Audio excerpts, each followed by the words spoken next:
పిరమైపోయింది అనుకుంటాను. అయ్యా రూపాయిన్నరకు సీసాని ఊకే మొత్తుకుంటారు.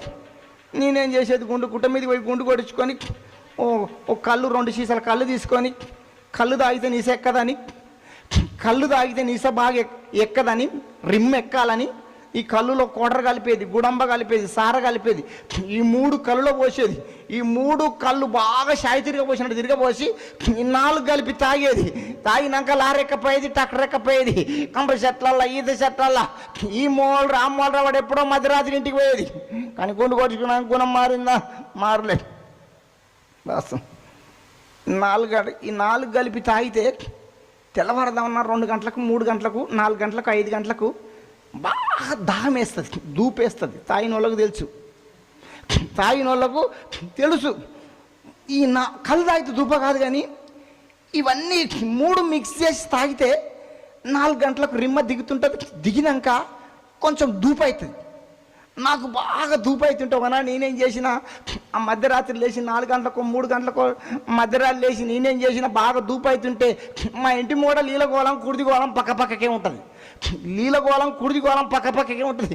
లీలగోళం అని కుడిదిగోళం మూతిపెట్టి కుడిదంతా తాగిన, బలర కుడిది తాగిన.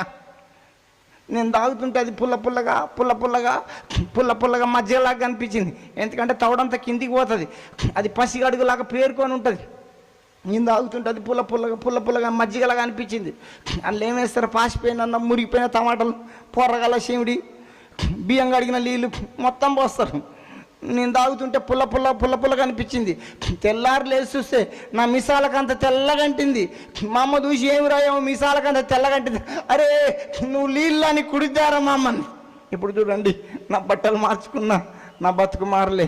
గుండు కొట్టించుకున్నా, గుణం మారలే. వాస్తవం. చాలామంది అంటారు తాగితే తప్పారా